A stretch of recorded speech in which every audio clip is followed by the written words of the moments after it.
Assalamualaikum warahmatullahi wabarakatuh. Saya Ganesha Pratiasmara dengan NIM 0223055. Di sini saya akan mengolah data menggunakan software SPSS dan RStudio untuk menjawab pertanyaan bagaimana pengaruh kombinasi perlakuan terhadap redox N total tanah dan P tersedia tanah. Kemudian bagaimana korelasi antara redox dengan N total tanah, redox dengan P tersedia tanah, dan N total tanah dengan P tersedia tanah. Nah, yang utama yang perlu dilakukan adalah dengan memasukkan data yang sudah disiapkan.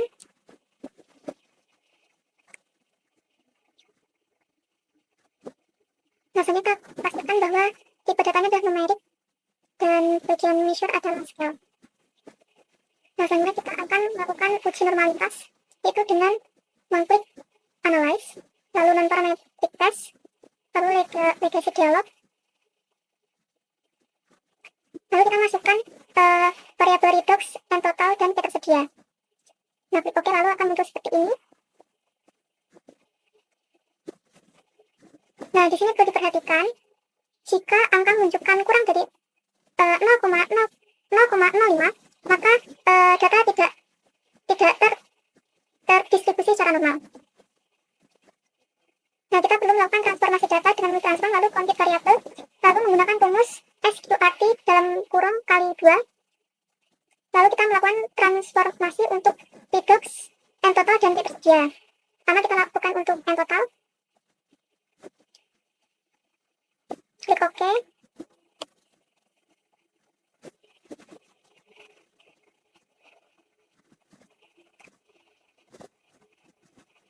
Selanjutnya kita masukkan APP-nya. Klik OK juga.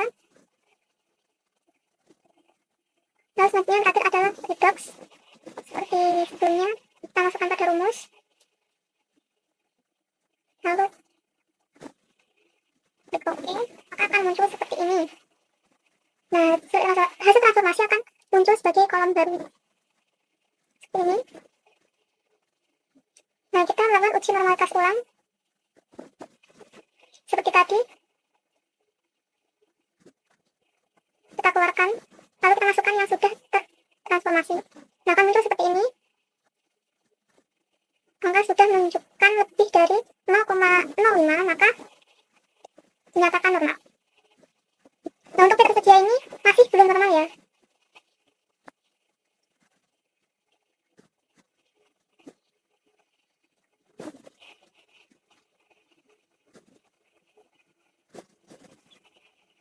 Nah, selanjutnya kita akan melakukan uji non-parametrik dengan memasukkan P tersedia tadi yang belum normal, lalu uji berdasarkan perlakuan MFC.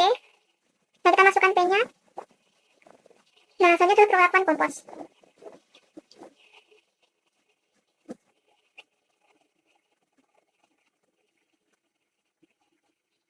Nah, angka telah menunjukkan lebih dari 0,05 dan tidak terdapat perbedaan yang signifikan. Kemudian kita lakukan lagi non-parametric test.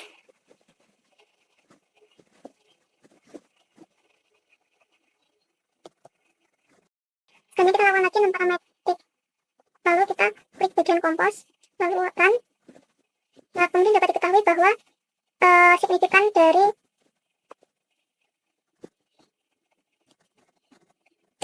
P tersedia terhadap perlakuan kompos. Nah, ini di atas 0,05.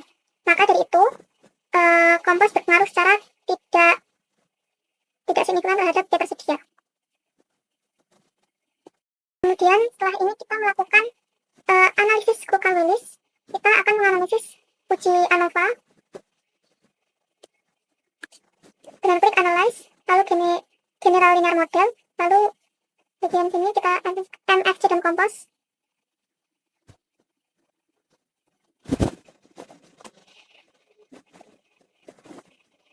Untuk faktor tetap MFC dan kompos, lalu aktifkan close box gencangnya.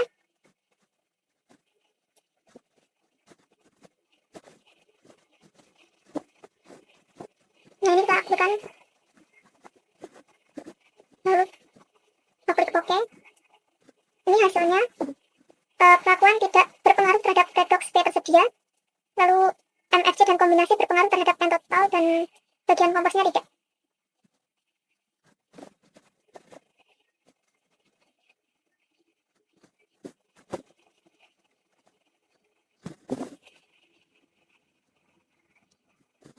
Nah, bagian MFC ini berpengaruh secara nyata atau signifikan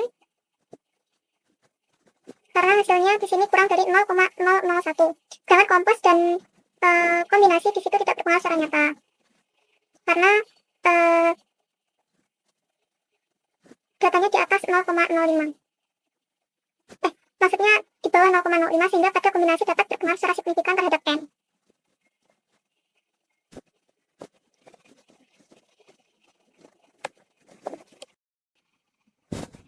Kemudian untuk analisis dan N-nya, di sini terdapat dua subset. Di sini ada MMC book dengan data 0,7 sekian terdapat pada subset 1, yang artinya data MMC book 0,7 sekian terdapat variabel tambahan pada akhiran bertuliskan 1 sama dengan A, yaitu 0,7 sekian. Seperti itu. Sedangkan untuk MFC ini terdapat pada subset 2, itu berarti 0,8 sekian. Sehingga kita lakukan hal yang sama.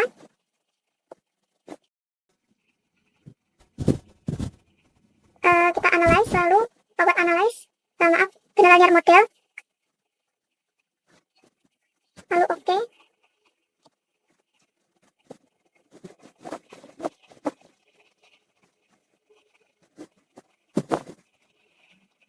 Nah, sini kita datanya di atas 0,05, berarti pelakuan MFC, kompos, dan kombinasi ini tidak memberikan pengaruh yang signifikan terhadap T tersedia karena datanya di atas 0,05. Dan untuk uji Duncan di sini terdapat hanya satu subset atau satu grup saja. Misalnya di sini MMC 3 sekian terdapat pada subset 1, terus kita lanjut ke univariate lagi, lalu kita masukkan titik 1, oke. Selanjutnya di sini diperhatikan lagi bahwa MFC kompos dan kombinasi di sini MFC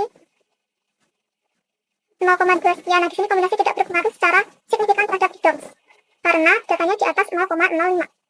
Dan di sini pada uji terdapat satu subset atau satu grup saja. Misalnya MFC water dan MFC wood, di sini MFC wood 38 sekian. Kemudian kita akan lakukan analisis uji korelasi.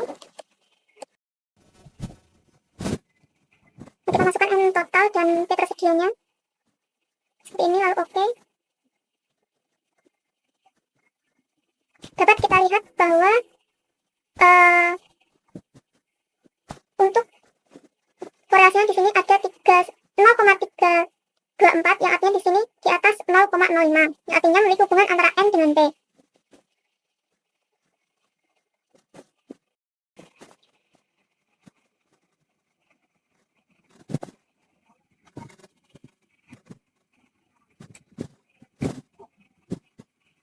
Hasilnya kita kuerat, lalu di variate correlation, lalu kita masukkan N totalnya, kita keluarkan, lalu redoxnya kita masukkan, dan P totalnya, P tersedianya kita masukkan. Nah, di sini redox dan P memiliki korelasi negatif. Di sini artinya lemah, dan signya 0,374 di atas 0,05, yang artinya memiliki hubungan interpretasi datanya redox dan memiliki korelasi namun kekuatannya lemah. Sebentar, karena ada jam. Nah, di sini untuk redox dan N totalnya benar itu redox dengan N total memiliki hubungan atau korelasi dengan kekuatan korelasi yang lemah, karena di sini data persennya minus dan signya di atas 0,05. Setelah melakukan uji korelasi, di sini kita akan membuat plot atau grafik uji regresi. Nah, kita melalui metode dialog, lalu scatter atau dot.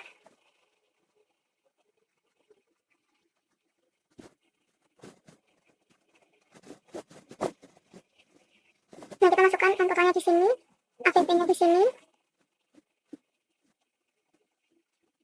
lalu klik OK. Nah, untuk grafiknya munculnya seperti ini. Klik 2 kali, lalu kita masuk ke sini, di linear. Nah, disini sampai ada garis linearnya. Nah, ini dapat kita interpretasikan datanya dari N total dapat dari P tersedia dengan kesamaan regresi Y sama dengan 0,68 plus 0,02 dengan koefisien determinasi linearnya yaitu 0,105. Nah, hasilnya kita ke scatter atau dot, lalu define.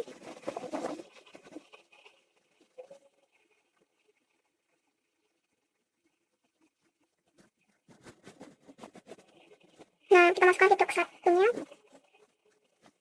Nah, kita lakukan hal yang sama tadi.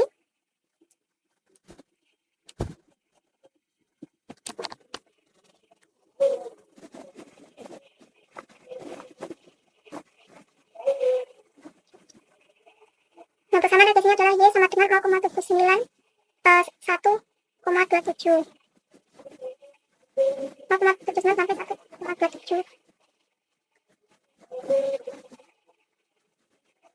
Nah, di sini kita dapat melihat bahwasannya redox dengan N total dengan persamaan radiasi Y sama dengan 0,79 sampai 1,27 eksponensial 3x dengan koefisien determinasi R kuadrat linear 0,058.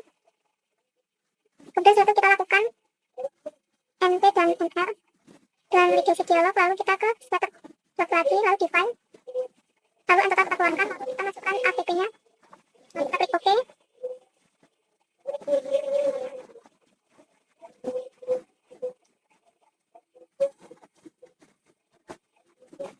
Nah, setelah itu kita analisis datanya. Itu dapat dibuka dari P tersedia dengan persamaan radiasi Y sama dengan 4,33 sampai 0,02. Nah, R kuadrat linearnya adalah 0,026. Nah, di sini kita sudah mengolah data peran rangkaian percobaan menggunakan SPSS, sehingga dapat menjawab persoalan yang telah ditanyakan tadi. Nah, selanjutnya kita akan melakukan pengolahan data menggunakan RStudio.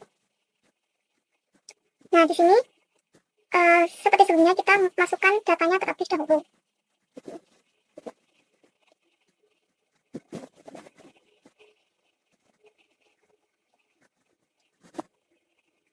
Di sini ada tabel, lalu kita ke new file, kita masukkan data yang sudah disediakan. Nah, di sini ada tabel kosong, di sini ada tabel environment, di sini ada tabel plot. Nah, yang pertama kita mengimpor datasetnya dari sini. Nah, klik from Excel. Nah, di sini kita browse, kita cari data yang sudah disediakan oleh koas. Nah, muncul range-nya. Nah, kita pastikan di sini untuk ulangan sini A1 sampai ujung G3. Nah, di sini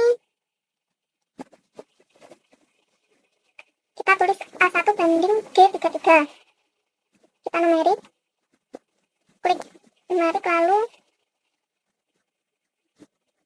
redoxnya di numerik, dan totalnya numerik, APP-nya juga numerik. Setelah semuanya benar, klik import. Nah, di sini sudah muncul datanya. Kemudian kita melakukan uji normal seperti yang kita lakukan di SPSS tadi. Yang pertama-tama kita sediakan dulu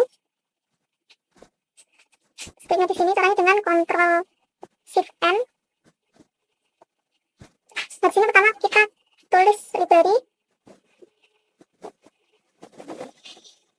Kita tulis seperti ini.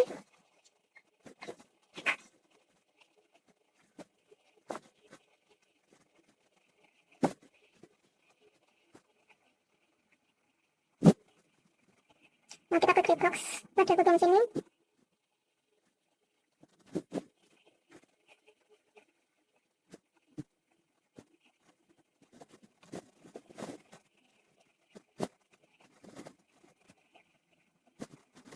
Dan kita langsung run saja. Nah, sini dapat dihasilkan dari script yang telah kita buat.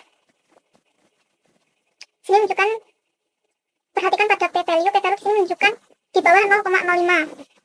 Begitu juga dengan M total dan P tersedia, di sini sangat jauh. Di sini 3,457. Nah, sehingga perlu mentransformasikannya, yakni dengan menuliskan datanya yang sudah diberikan, lalu ketik redox.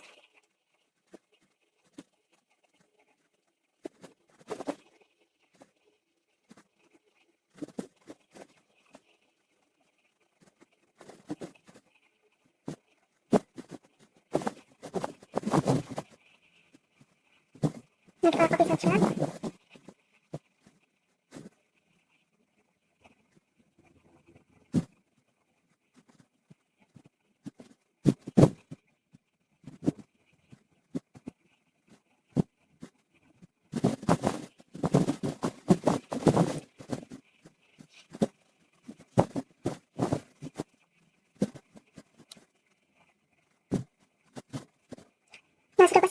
kemudian kita uji ulang menggunakan field test.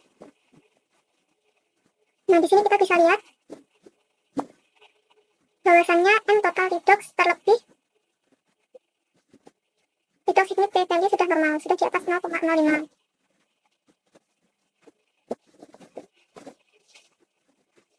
Untuk N total dan P tersedia di sini masih belum normal, maka dari itu kita perlu uji lanjut menggunakan metode Kruskal-Wallis atau Kruskal test. Kita ketik Kruskal test redox kompos.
Hasilnya ada di sini.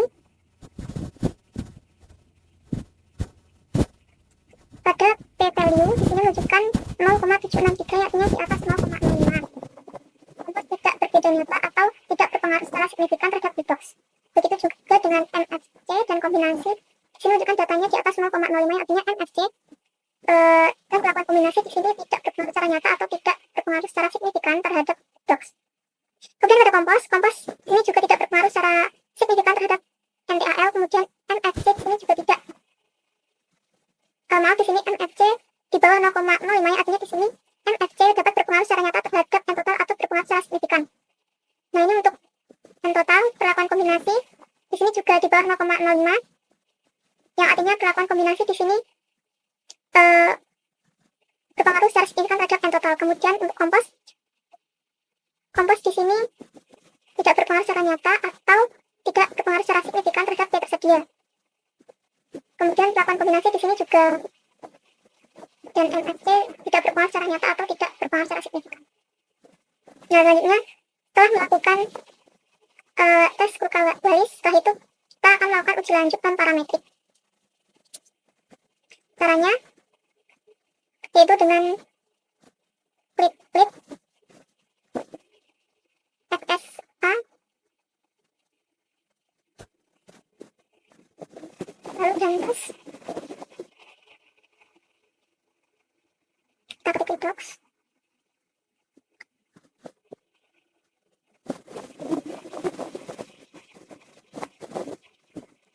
Kita masukkan datanya.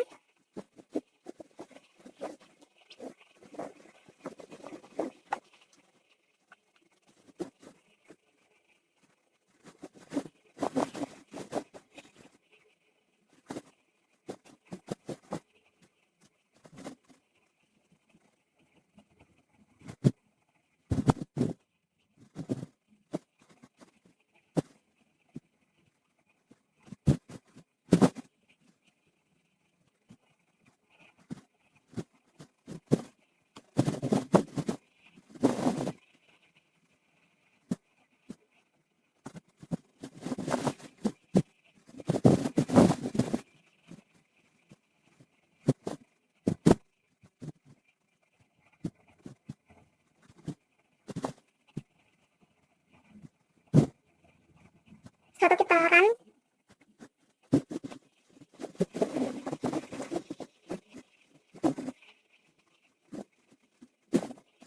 Nah, setelah putaran di sini sudah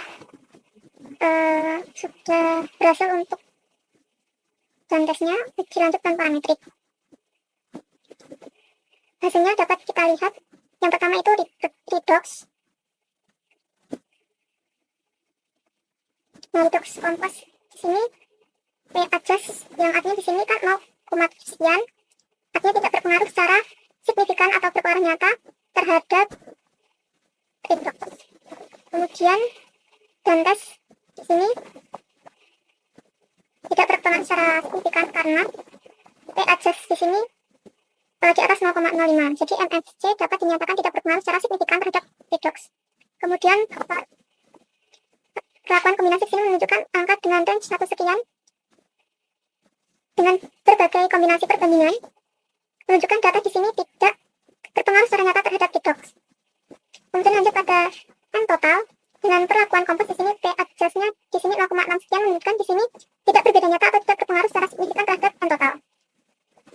Kemudian MFC di sini dapat dilihat pada perlakuan-perlakuan tertentu seperti pada perbandingan 1 dan 2 di sini menunjukkan hasilnya di sini di bawah 0,05, sehingga pada perbandingan 1 dan 2 MFC dapat berpengaruh secara nyata atau berpengaruh secara signifikan terhadap NaL, sedangkan untuk yang lainnya tidak berpengaruh secara signifikan terhadap N total.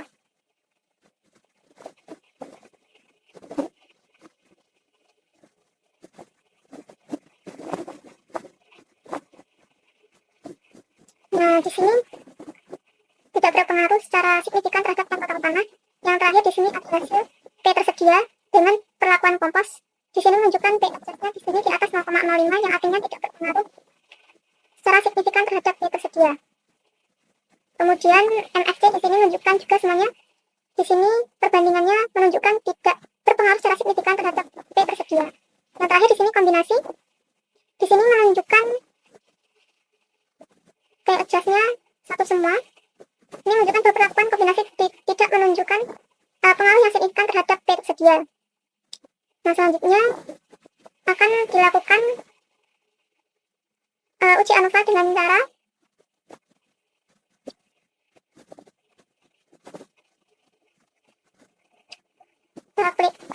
ketik klik library seperti ini, lalu analisis.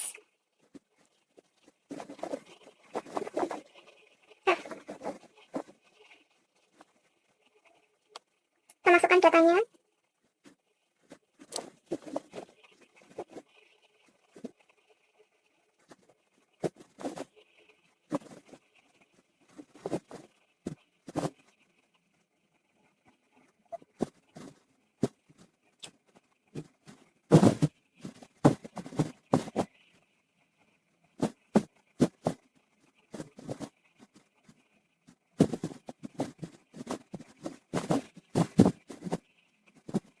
Lalu klik angka 1 di sini. Kemudian ketik print dalam kurung analisis.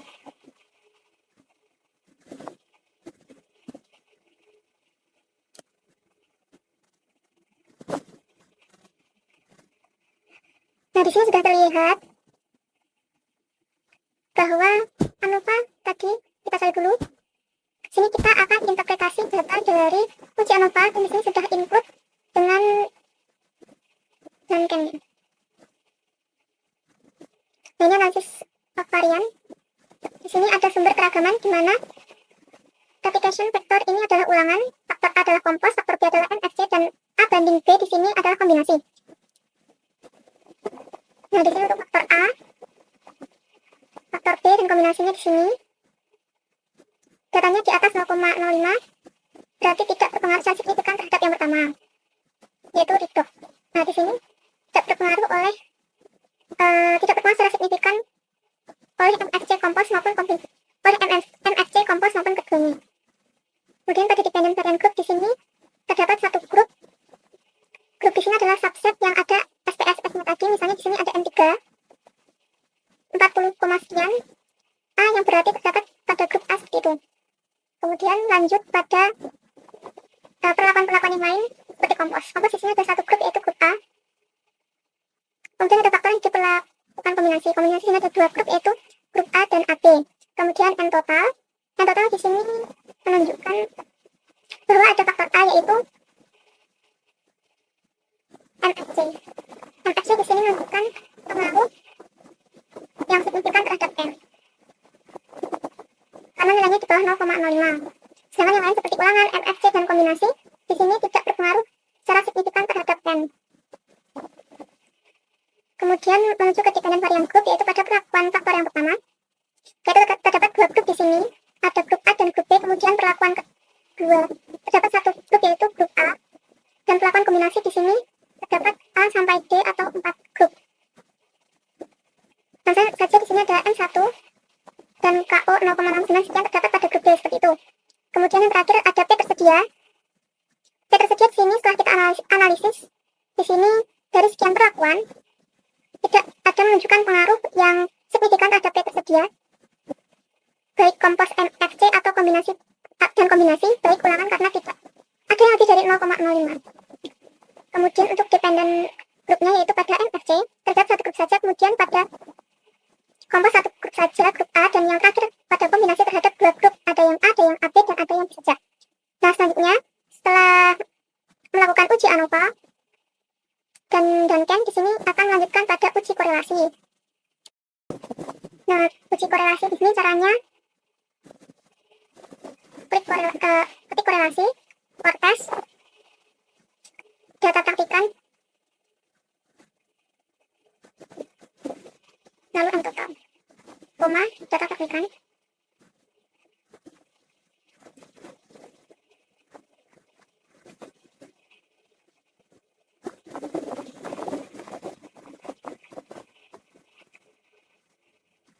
nah di sini kita buat perbandingan di N dan P. Misal di sini N dengan R, mungkin di sini kita ganti dengan redox dengan P.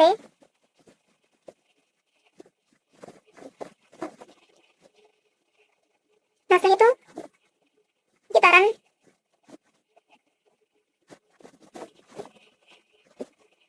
Nah, ketik print, lalu korelasi.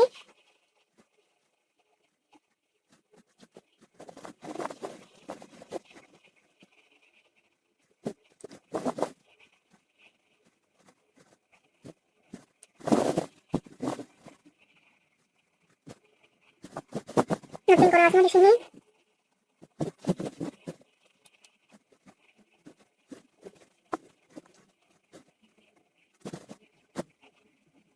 Nah, kita analisis interpretasi datanya pada N total dan AVP terlebih dahulu. Di sini menunjukkan bahwasanya korelasi menunjukkan kekuatan korelasinya.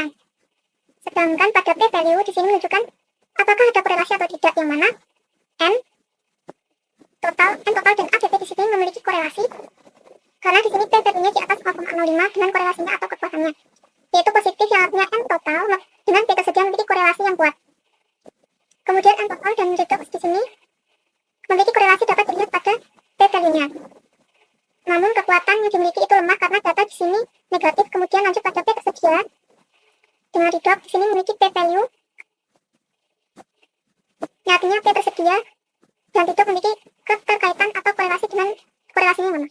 Karena data korelasinya di sini menunjukkan data negatif. Nah, langkah terakhir yang setelah dilakukan korelasi, lakukan uji regresi. Nah, regresi di sini dilakukan dengan cara klik library, lalu ketik ggplot 2,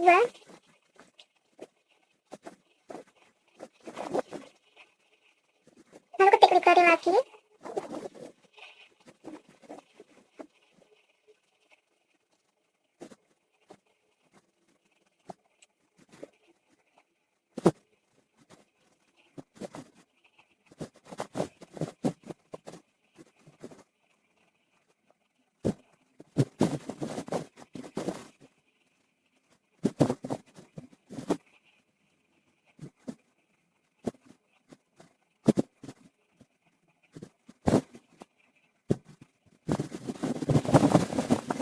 ini sama dengan kita praktikkan X-nya juga.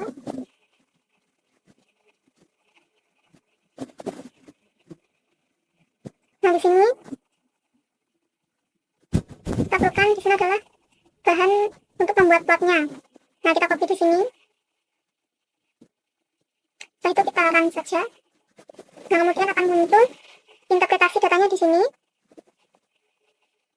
yang mana adalah dapat dibaca pada bagian sini. APP dan P tersedia dibuka dari M total dengan persamaan Y sama dengan negatif 1,18, lalu tambahkan 6,59 X dengan koefisien determinasi R kuadrat sama dengan 0,10. Kemudian kita copy lagi. Kemudian kita masukkan di sini.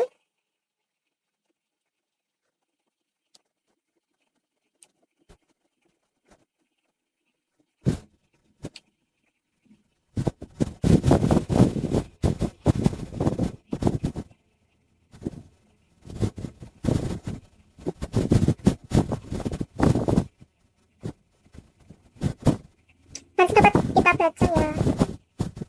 Kita tersedia dibuka dari tutup dengan persamaan Y sama dengan 432 sampai 0,0181 kali R kuadrat koefisien determinasi R kuadrat sama dengan 0,03.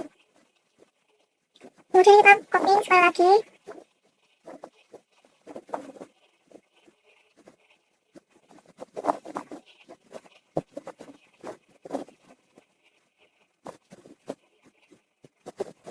Lalu kita run.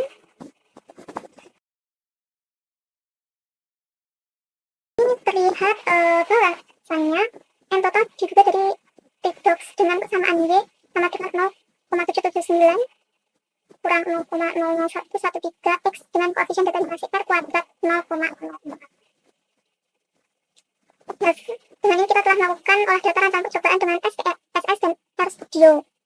Semoga dapat menjawab persoalan atau pertanyaan yang belum terjawab sebelumnya. Nah, sekian video yang dapat saya jabarkan. Mohon maaf jika ada salah kata atau penjelasannya kurang jelas, karena saya pun juga masih belum terlalu ahli pada praktikum ini. Sekian, wassalamualaikum warahmatullahi wabarakatuh.